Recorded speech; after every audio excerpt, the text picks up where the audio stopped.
except assignment and notebook. Nothing should be on your table. Be ready with your pen. So dear students, not only we will clarify the concept and at the same time we will do the assignment. Okay? Be ready. Hurry up.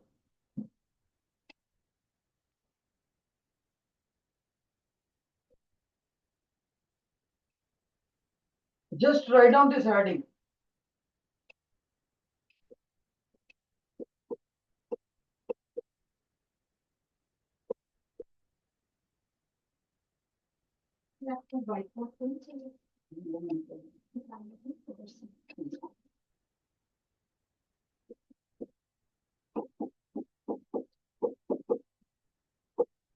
Shabash. The first one is, what has been shown on the board. Look here. This is PQR is what? PQR. Although it appears a triangle, but this is a 3D figure and it is a prism. And prism looks like this. Look at my hand. This is your prism structure. Right? Let me make it closer to you. This is your prism. Just see triangular faces and rectangular faces. Okay? The front view of this prism, this front view triangular face is shown on the board. Prism, PQR is the prism. And you notice a beam of white light is thrown on it. Remember, it should be white light necessarily. White light must. It should not be of any other color. No mutual talks. This white light ray is made to fall on the edge of the prism. It is called edge of prism. When this white light goes through the prism, it split up into 7 constituting colors. Look here, 7 constituting colors. 7 colors. These 7 colors together make the white light. It means you can say this white light has been split into 7 colors. And this whole process of splitting of the white light into 7 constituting colors with the help of prism is known as dispersion. Dispersion is the process of splitting of white light into 7 constituting colors. And one more thing, these 7 colors has been shown on the screen. White screen means a piece of paper, you can say. Paper sheet. 7 colors are shown. This beautiful pattern of 7 colors is known as spectrum. Spectrum. So you people can say, sir, the result of the process of dispersion is spectrum. I would say yes. And one more thing. Out of these 7 colors, just pick up their first letters from down to up, bottom to up. Violet, indigo, blue, green, yellow, orange, red. What it becomes? Vibgyor. Vibgyor. These are the 7 colors. Always remember, colors should start from bottom to top. Okay? Never make in the paper from top to bottom. That will be the blunder. Major mistake. And one more thing. Important thing. This light was going originally to this direction. But red light goes downward. So how much this angle? This angle is known as angle of deviation of red color. This is red color, And if you talk about violet, so look here, violet goes to this side. So for the violet, this angle of deviation is very large. Very large. So maximum deviation, angle of deviation is shown by which color? Violet. Minimum angle of deviation is shown by which color? Red. What is the mean color? Remember, yellow color is known as the mean color. Yellow. बहुत से बच्चे सोचते हैं sir green colour होना चाहिए, तीन इधर तीन इधर.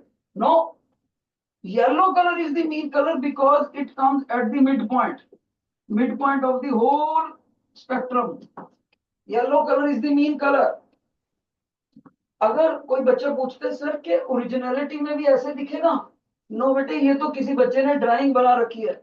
अगर हम इसको लेबोरेटरी में एक्सपेरिमेंट करें तो ऐसा दिखेगा, ऐसा.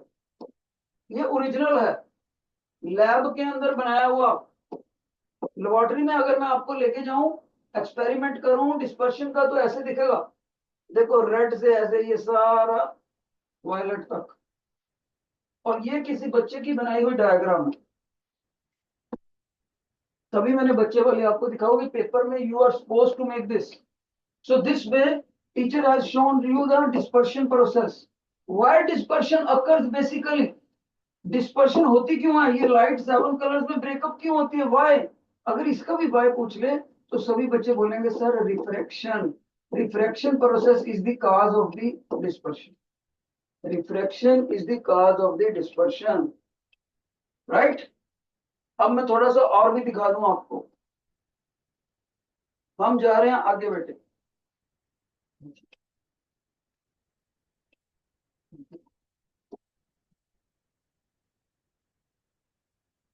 ये देखो,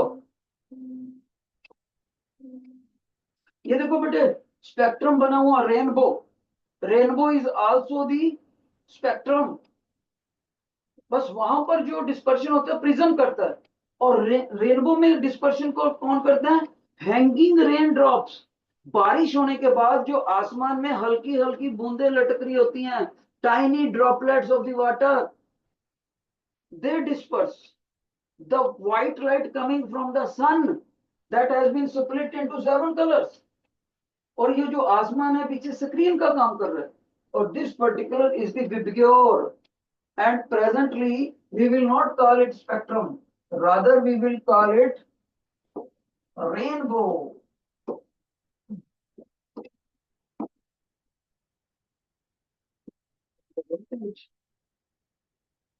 ओके, और ये सेमी सर्कुलर होता है. राइट, आगे बढ़ रहे हैं. ये देखो बेटे, teacher has shown you what? Human I. Human I.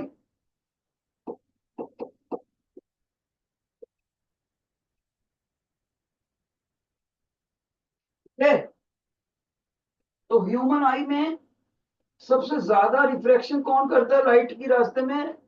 Cornea. Transparent layer होता है.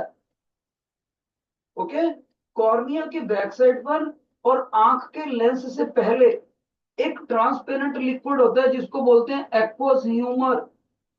एक्वस ह्यूमर, ये वाला लिक्विड हमारी आंख को सूखने नहीं देता, हमारी यह इसमें नमी बनाए रखता है. और ये कॉर्निया है, ट्रांसपेरेंट लेयर. यहां से पहले लाइट टकराएगी कॉर्निया से, फिर एक्वस ह्यूमर में जाएगी, फिर लेंस में से जाएगी. कॉन्वेक्स लेंस होता है, कॉन्वेक्स लेंस. कॉन्वेक्स लेंस कौन सा होता है? जो सेंटर से मोटा हो, साइडों से पतला हो. और ये उसका साइड व्यू है. फ्रंट से देखने से सर्कल दिखेगा, अगर इस सर्कल को घुमा के साइड से देखे तो ऐसे दिखेगा. फिर इसके अंदर एक और लिक्विड भरा होता है, वो भी ट्रांसपेरेंट. उसका नाम होता है विट्रस ह्यूमर. Vitreous humour. फिर इस आंख की एक स्क्रीन होती है जिसके ऊपर इमेज बनता है. उस स्क्रीन का नाम होता है रेटिना. रेटिना. फिर आपको अपनी आंख के ऊपर एक व्हाइट कलर का सेक्शन दिखता है आंख में. वो व्हाइट कलर का सेक्शन ये दिखाया हुआ बेटे, ये वाला. इसको सेक्लेरा बोलते हैं. इस सबस्टांस में, सेक्लेरा में बहुत ज्यादा इलास्टिसिटी होता है, लचक. अगर किसी दूसरे बच्चे की उंगली हमारी आंख में लग जाए तो वो सेक्लेरा स्पॉन्जी बॉल की तरह होता है, दब के द्वारा आ जाता है. इसलिए आंख में थोड़ी देर पानी आएगा, बाद में ठीक हो जाती है. सक्लेरा हमारी आंख को इंजरी से बचाता है. फिर देखो क्या है, एक और पॉइंट दे रखा है, फोबिया। फोबिया वो पॉइंट होता है जो हमारी आंख के ऊपर, जहां पर मेनली इमेज फोकस होता है। लाइट आई, फोकस होके अगर हमारी आंख इस लड़के के फेस को देख रही है, तो इसका चेहरा हमारा फोबिया के ऊपर बनेगा। This is the most sensitive point on retina, phobia. फिर रेटिना के ऊपर जो भी इमेज बनेगा, वो सारी इंफॉर्मेशन एक नाड़ी के द्वारा हमारे ब्रेन को जाएगी, ब्रेन को। उस नाड़ी को हम बोलते हैं optic nerve, which carries the signal of the image from the retina to the brain. और जो रेटिना के ऊपर यहाँ पर ऑब्जेक्ट का इमेज बनता है, उसको दो तरह के आई सेल हैंडल करते हैं, आई सेल्स। एक का नाम होता है रॉड्स, दूसरे का नाम होता है कॉन्स। कॉन्स कॉन्स जो होते हैं वो हमें मदद करते हैं कलर्ड विजन के लिए, कलर्ड देखने के लिए, ना कि मोनोक्रोमेटिक। मोनोक्रोम पक्षियों में या जानवरों में मैक्सिमम जो नजर होती है वो मोनोक्रोमेटिक होती है, वो ब्लैक एंड व्हाइट देख पाते हैं। लेकिन इंसान और दूसरा जानवर है चिंपांजी, इंसान और चिंपांजी दोनों, दो चीजों की बस कलर्ड विजन होती है फुल। इंसान की आंख बहुत बढ़िया आईसाइट रखती है, कोई भी इतना बढ़िया कलर्ड नहीं देख पाता और कोई चीज, सिवाय चिंपांजी के। और रॉड्स क्या करती हैं, जब हमें कोई कलर्स में शेड में डिफरेंस करना हो, गाढ़ा लाल, फीका लाल, या ग्रे, या डार्क ब्लैक, या pitch dark black, light black, एक ही कलर में अलग अलग शेड होते हैं, तो हमें रॉड्स मदद करती हैं। पर अलग अलग कलर देखने हो, येलो, ग्रीन, ब्लू, रेड, तब हमें कॉन्स मदद करती है, कॉन्स। इस तरह से टीचर ने आपको आई के बारे में बताया। और एक चीज देखो, ये होता है एक आइरिस, जो आंख के अंदर ये पोर्शन होता है ना, ये वाला, जहां से लाइट निकल के जाती है, इसको बोलते हैं प्यूपिल। प्यूपिल में से लाइट एंटर करती है बेसिकली। और प्यूपिल को ज्यादा ओपन करना है या कम ओपन करना है, ये काम होता है आइरिस का। अगर आइरिस इसको आगे से ढक दे तो प्यूपिल कम खुलेगा, आइरिस पीछे पीछे हो जाएगा, तो ओपनिंग ऑफ द प्यूपिल ज्यादा हो जाएगी, आइरिस जब पीछे हो जाएगा। और आइरिस भी आंख को कलर देता है। किसी की आंखें ब्लू होती हैं, किसी की ब्लैक होती हैं, किसी की ब्राउन होती हैं, किसी की ग्रीन होती हैं, किसी की ग्रे होती हैं। Blue, brown, black, green, grey, तो सारे के सारे कलर देने का काम कौन करता है, आइरिस। एक होता है सिलियरी मसल्स, बच्चे, सिलियरी मसल्स, ध्यान से सुन लो। अगर ये लेंस को ऐसे खींच दे, ऐसे खींच दे, सिलियरी मसल्स, तब ये लेंस की शेप ऐसी बन जाती है, पतली। इसका मतलब है तब हमारी आंख दूर की चीजों को देख रही है, दूर की, आज चांद को, सितारों को, उड़ते हुए पक्षी को।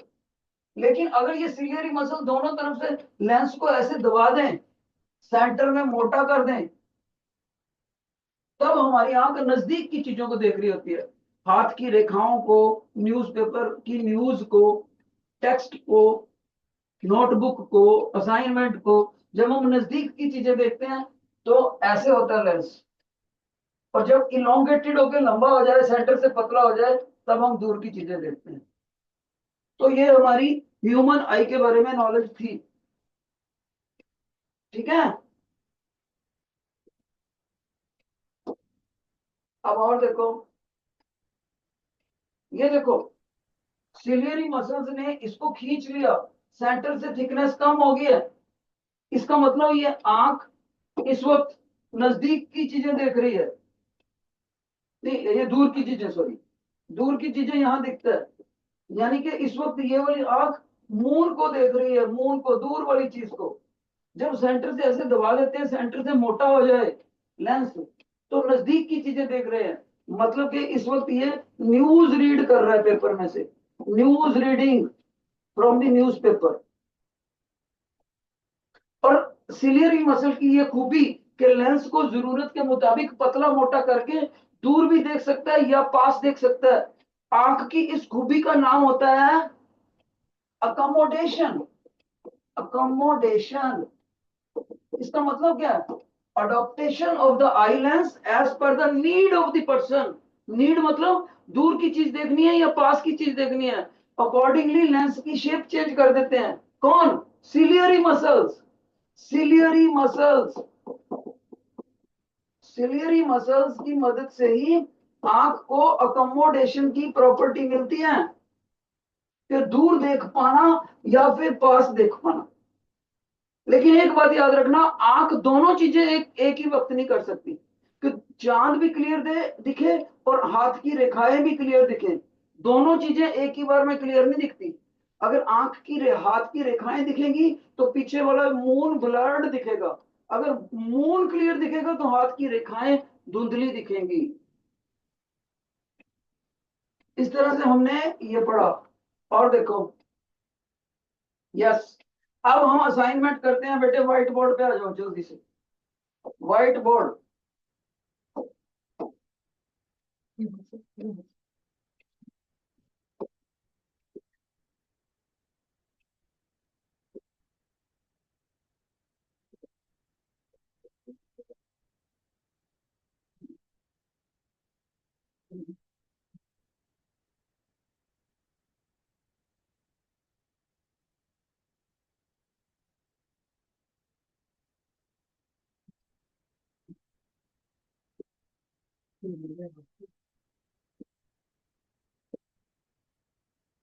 तो बेटे assignment now, assignment first question, question one.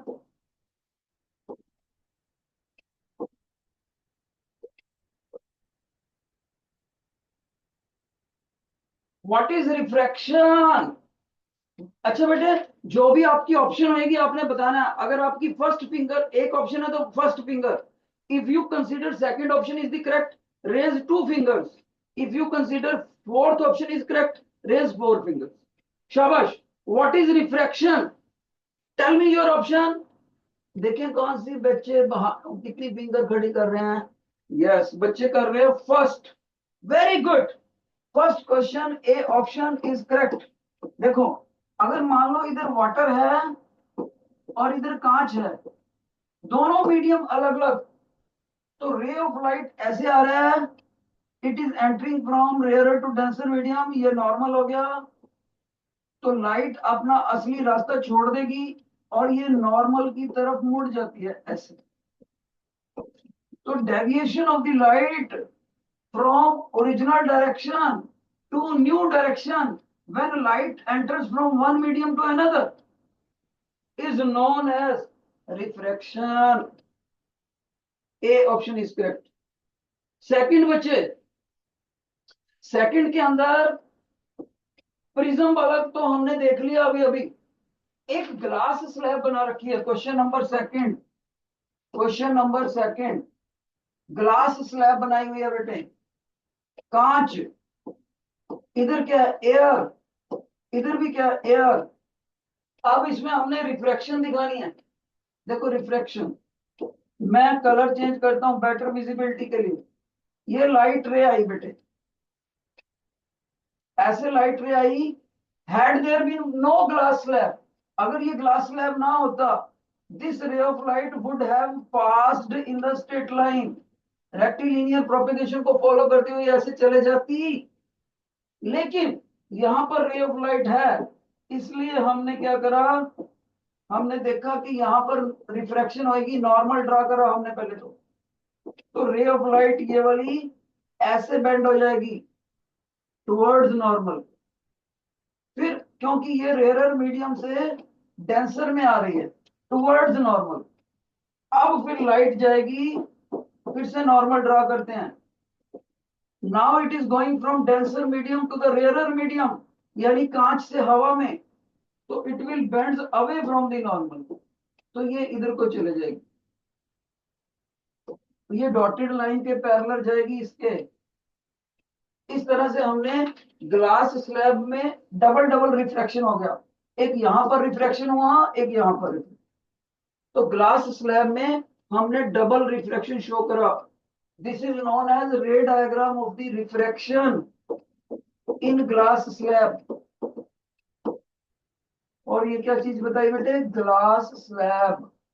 और एक बात और बताना चाहूंगा, ये जो टीचर ब्राउन कलर से लाइन दिखा रहा है ना, ब्राउन कलर से, ये वाला गैप बिटवीन, इधर को जा रही थी लाइट लेकिन जाने लगी इधर को, इस ब्राउन को बोलते हैं लेटरल शिफ्ट। लेटरल शिफ्ट, इसका मतलब क्या है कि लाइट जा तो उधर ही रही है, लेकिन यहां से साइड वाइज शिफ्ट होगी, यहां जाने लगी है, यहां से यहां, ऐसे। तो कितना साइड वाइज शिफ्ट होगी, that is known as lateral shift. इस तरह से हमने क्वेश्चन सेकंड भी करा। Move to the question third. A student observes a rainbow in the sky after rain. Which physical phenomena are involved in the rainbow formation? शाबाश।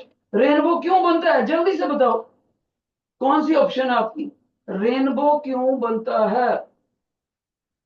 What is your option, raise your finger. Rainbow क्यों बनता है?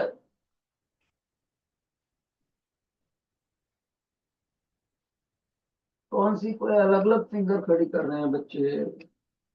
तो आपने rainbow के अंदर answer show करना है सी, क्वेश्चन 3 का सी ऑप्शन।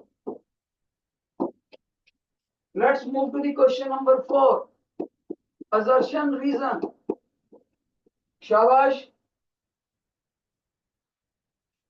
प्लेटो स्टूडेंट्स, प्लेटो। आप में एक बच्चा है बहुत अच्छा, सहजबीर, मेरे को बोला गया he is very intelligent, Sahajbir, please come on the mic.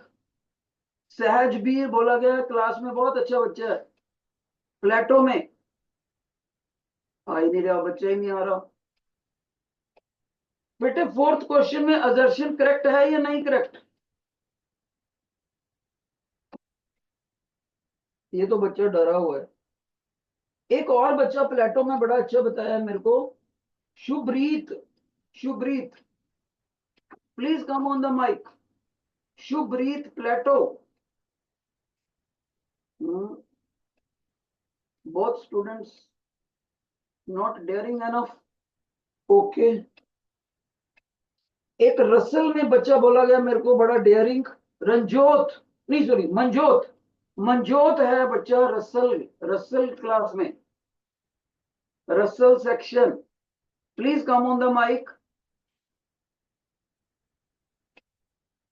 बेटे मंजोत आया या नहीं आया? मंजोत बेटे फोर्थ का, हाँ असर्शन बताओ करेक्ट है या नहीं। असर्शन क्या है, when a light ray enters from water to air, it slows down and bends away from normal, yes और नॉट? माइक ऑन करो रसल, आपका माइक ऑफ है। रसल सेक्शन आपका माइक ऑन। कौन सा ऑप्शन सही, असर्शन सही है या गलत है बेटे, फोर्थ क्वेश्चन? सही है। सही है, बहुत अच्छे, शाबाश। शाबाश देनी पड़ेगी इस बच्चे को, किसको, मंजोत को, बिल्कुल सही। तो असर्शन इज करेक्ट। इसमें बताता हूं, अगर वाटर से एयर में लाइट जाए तो it is entering from denser medium to rarer medium. ये मैं लाइट दिखा रहा हूं आपको येलो कलर से, ये येलो कलर से लाइट आई बेटे, ये देखो light I colour,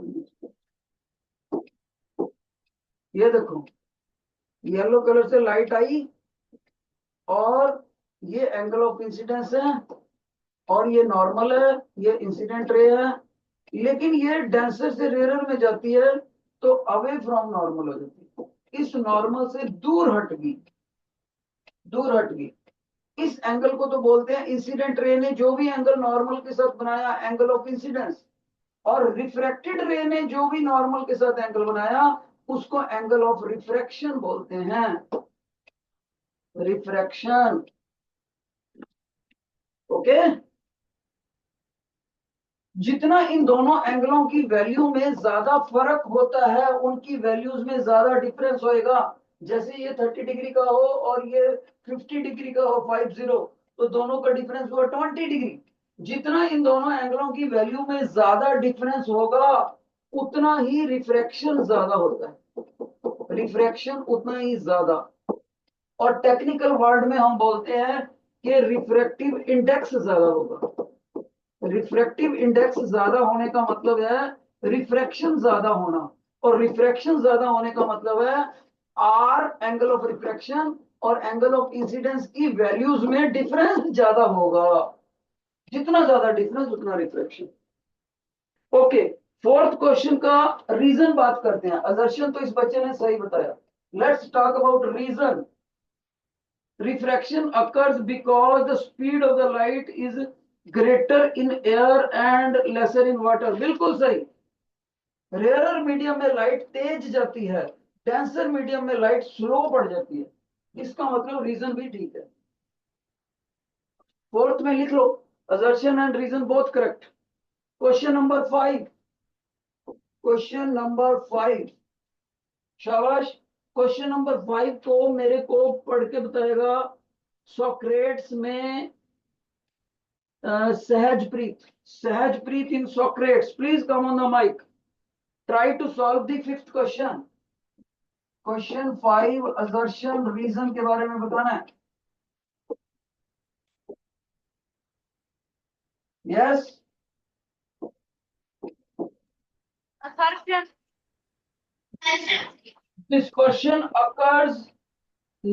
Dispersion does not occur in vacuum.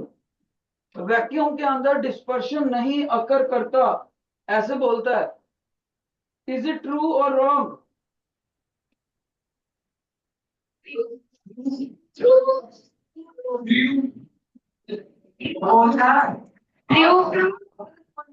All colours of light travel at the same speed in the vacuum. बिल्कुल सही। डिस्पर्शन जो होता है वो वैक्यूम में नहीं होता। डिस्पर्शन वैक्यूम में नहीं होता। क्यों नहीं होता बेटे? क्योंकि वैक्यूम के अंदर किसी भी कलर की लाइट सेम होती है। 3 × 10⁸ मीटर पर सेकेंड किसी भी कलर की लाइट इसी स्पीड से जाएगी।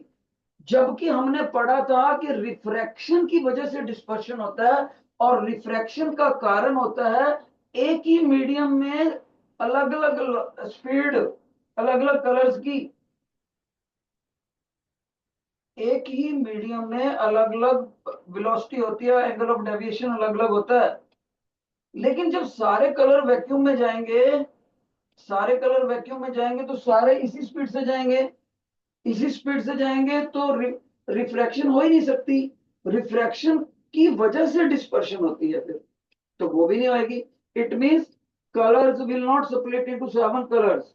तो असर्शन भी सही, रीजन भी सही। क्वेश्चन नंबर 6, शाबाश। क्वेश्चन नंबर 6, लेट मी सी कौन करता है। The refracted ray inside the glass slab bends towards normal. Yes or no? True कि नहीं?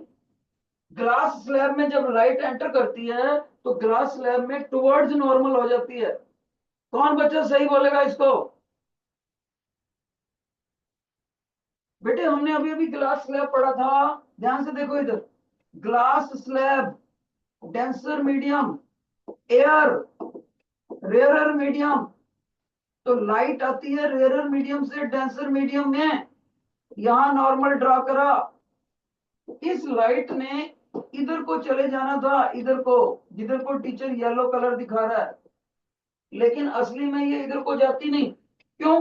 क्योंकि ये रेयरर मीडियम से डेंसर में जाती है तो नॉर्मल की तरफ झुक जाती है, बेंड्स टुवर्ड नॉर्मल। इतने एंगल से मुड़गी इधर को। जितने एंगल से झुकाव हो जाए इस एंगल को एंगल ऑफ डेविएशन बोलते हैं। Deviation, deviation, angle of deviation, जितने एंगल से झुक जाए।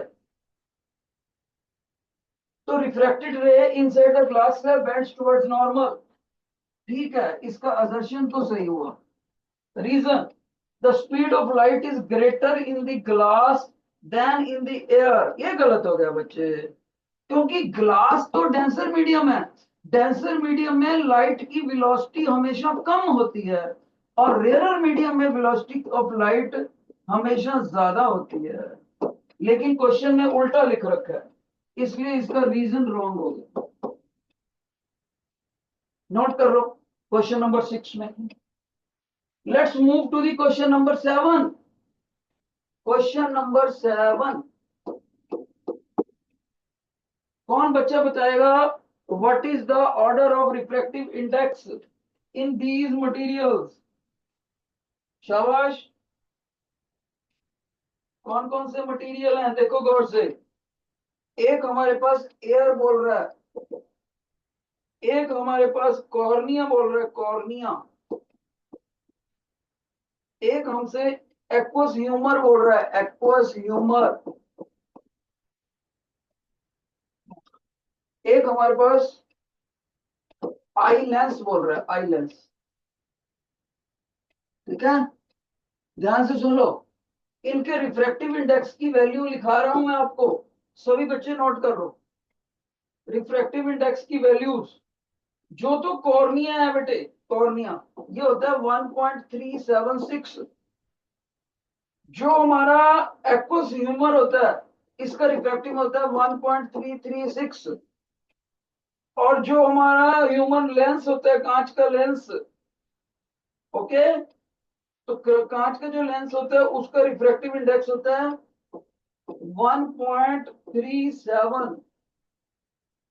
और इस तरह से 37 से लेकर 1.42 तक जा सकते हैं। तो हम 1.42 लेते हैं, तो इसका मतलब सबसे कम किसका हुआ? हवा का। एयर का तो लगभग 1 ही होता है, 1 से मामूली सा ज्यादा होता है, मामूली सा। शाबाश। सबसे कम एयर का, दूसरे नंबर पर एक्वस ह्यूमर, तीसरे नंबर पर कॉर्निया, चौथे नंबर पर लेंस। इंक्रीजिंग ऑर्डर दिखाया जाए तो कौन सी ऑप्शन सही है? पहले नंबर पर एयर, दूसरे नंबर पर एक्वस ह्यूमर। डी ऑप्शन है बेटे इसका, 7th क्वेश्चन का D option. Okay, let's move to the 8th question. 8th question में मेरे को ये बच्चा जवाब देगा Tolstoy, mister Rohan. Mister Rohan in Tolstoy, please come on the mic. बेटे 8th क्वेश्चन का मीनिंग आंसर बताओ।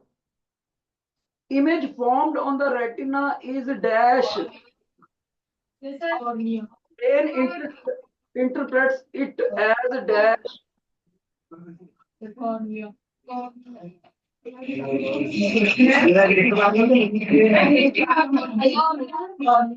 क्वेश्चन पढ़ते हैं, मैंने 9th पढ़ दिया गलती से। Which part of the human eye is primarily responsible for the cornea? बहुत अच्छे, बैठो बैठो, आपने पहले ही सही जवाब दे दिया था। तो 8th क्वेश्चन में बेटे C option, cornea mainly responsible होता है आई की रिफ्रैक्शन के लिए। Let's move to the 9th question, hurry up. 9th question, the image formed on the retina is dash and the brain interprets it as dash। तो retina के ऊपर जो image होता है वो इन्वर्टेड और रियल होता है, इन्वर्टेड और रियल, और ब्रेन उसको इरेक्ट एंड परसीव्ड देखता है। तो इसमें सी ऑप्शन, 9th क्वेश्चन में सी। रेटिना के ऊपर अगर ये रेटिना है और सामने कैंडल ऐसे पड़ा हुआ है तो कैंडल का इमेज उल्टा बनता है इसमें, आंख के रेटिना पे उल्टा बनेगा बच्चे। लेकिन जब इसको ऑप्टिक नर्व ब्रेन को ले जाएगी तो ब्रेन इसको खुद से सीधा करेगा। तो that is why real and inverted image is corrected by as erect image by the brain. 9th का C option. Question number 10, hurry up. Which part of the eye focuses the light on the retina? आंख का कौन सा हिस्सा focus करता है light को retina के ऊपर? What is your option? जल्दी बताओ, रेटिना पे आंख को कौन लाइट फोकस करता है? सी बेटे, शाबाश। क्वेश्चन नंबर 10 का सी। लेंस जो होता है ना, लेंस, लेंस कॉन्वेक्स लेंस, वो लाइट को आंख के रेटिना पे फोकस करता है।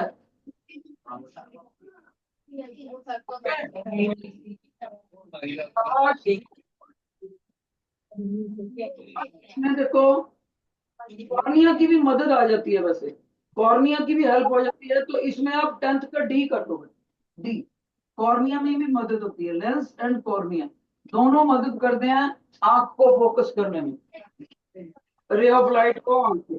क्वेश्चन नंबर 12 नहीं 11, question number 11, which part of the eye controls the amount of light entering the eye by changing the pupil size? Lens. ना ना ना, आपको बोला था प्यूपिल के ऊपर ऐसे एक बाल से होते हैं जो उसको ढक देते हैं, जो आइरिस, आइरिस का एक काम और भी होता है, ये ह्यूमन आई को कलर देता है, तो आइरिस अमाउंट को कंट्रोल करता है जो लाइट अंदर जाती है। 11th का A part. Question number 12, question, which part of the eye controls the, now which part of the eye is responsible for adjusting to dim and bright light? Light और light को कौन control करता है? फिर से iris, B part. Question number 13, मैं बताना चाहूंगा जब बिल्कुल धुंधला अंधेरा होता है, धुंधला अच्छा प्रकाश नहीं होता, तो ये आइरिस पीछे हो जाते हैं, प्यूपिल ज्यादा ऊपर हो जाता है। अगर ब्राइट लाइट आ जाए, सामने से ट्रक की हेडलाइट ऑन हो जाए, तो ये आइरिस इस प्यूपिल को ढक देते हैं, थोड़ा सा ओपन छोड़ते हैं ताकि कम लाइट अंदर जाए। Question number 13, what happens to the pupil in bright light? Bright light के अंदर प्यूपिल क्या हो जाता है? छोटा हो जाएगा या बड़ा होएगा? छोटा हो जाएगा बेटे। अगर मेरी आंख के सामने से एकदम से 3 ये ऑप्शन हेडलाइट ऑन हो जाए,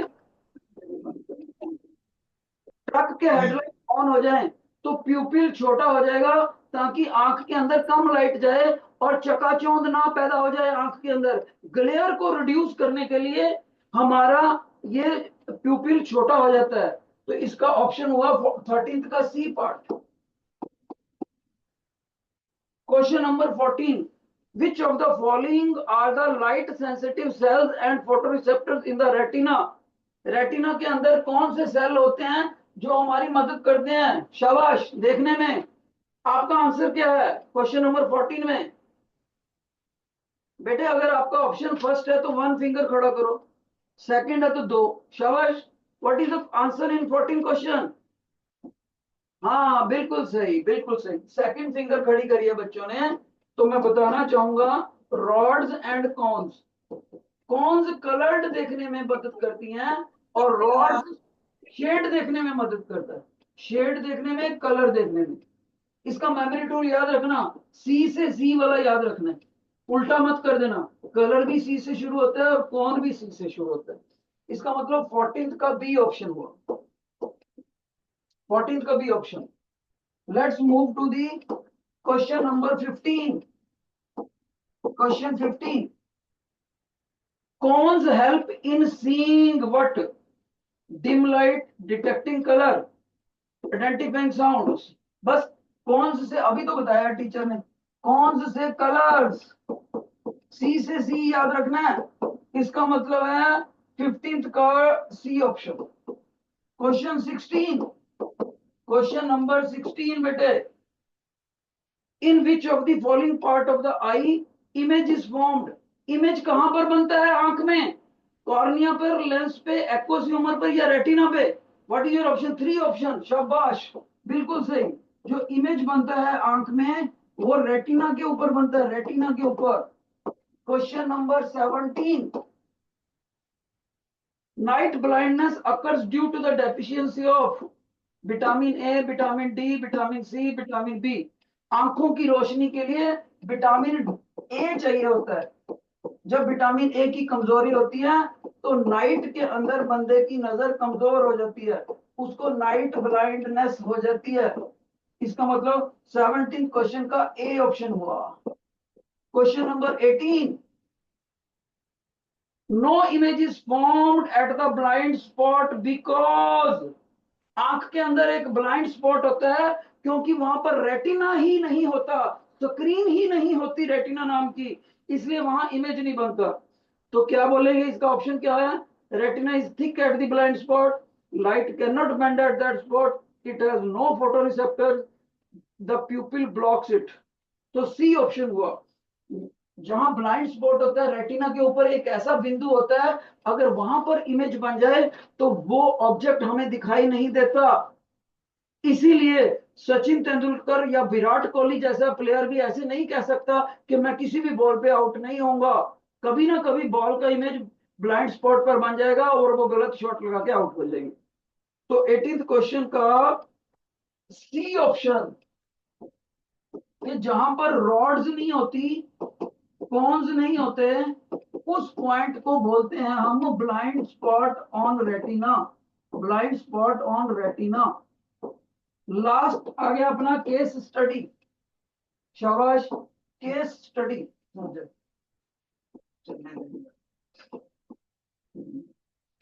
Healthy eye can see near and far objects clearly due to the lens. Ciliary muscles attached to the lens. When a person works on the computer, ciliary muscles contract. Lens becomes more curved to see the near objects. But when we see the bird flying on the sky, ciliary muscles relax. Lens gets elongated. Which part of the eye adjusts the shape of the lens for clear vision at different distances? आंख का कौन सा portion है जो अपनी shape को change करता है ताकि हम दूर भी देख सकें, पास देख सकें, अकोमोडेशन की प्रॉपर्टी आ सके? लेंस करता है बेटे, लेंस। दूसरा, which is the main function of the ciliary muscle? Ciliary muscle का काम क्या है? लेंस को दबाना या खींचना? अकोमोडेशन। सेकंड वाले का आंसर है अकोमोडेशन। ये सिलियरी मसल का काम है। ये फर्स्ट पार्ट का आंसर, सेकंड का। थर्ड का, what is the main function of the ciliary, यानी थर्ड का, which of the following processes help the human see near and far objects clearly? Accommodation, accommodation. Fourth, which of the, now fourth में eye is relaxed when ciliary muscles are relaxed, don't contract. What do you prefer, watching TV from a close distance or from a large distance? Large distance, large distance। ये हमारा case study था। दो question रह गए, वो भी कर ही लेते हैं फटाफट। Question number 19, what is the main function of the optic nerve? Optic nerve retina से ब्रेन को सिग्नल लेके जाता है। 19th का D option. Question number 20, rods are more in case of the eyes of the dogs, humans, bats, all the above। Dogs में, dogs बहुत कम रोशनी में भी देख लेते हैं, बिल्कुल सही। डॉग्स के अंदर रॉड्स ज्यादा होती हैं बेटे, A option. Last question, question number 21, write the process of vision impaired if the following parts of the eye get damaged. Cornea becomes opaque, चोट लगेगी। Eye lens becomes opaque, बिल्कुल सही। Ciliary muscles lose flexibility, retina gets damaged। तो 21 question अब खुद से करना। देखते हैं आपको उन बीमारी का नाम लिखते आते हो कि नहीं। थैंक यू, बाय बाय, शाबाश।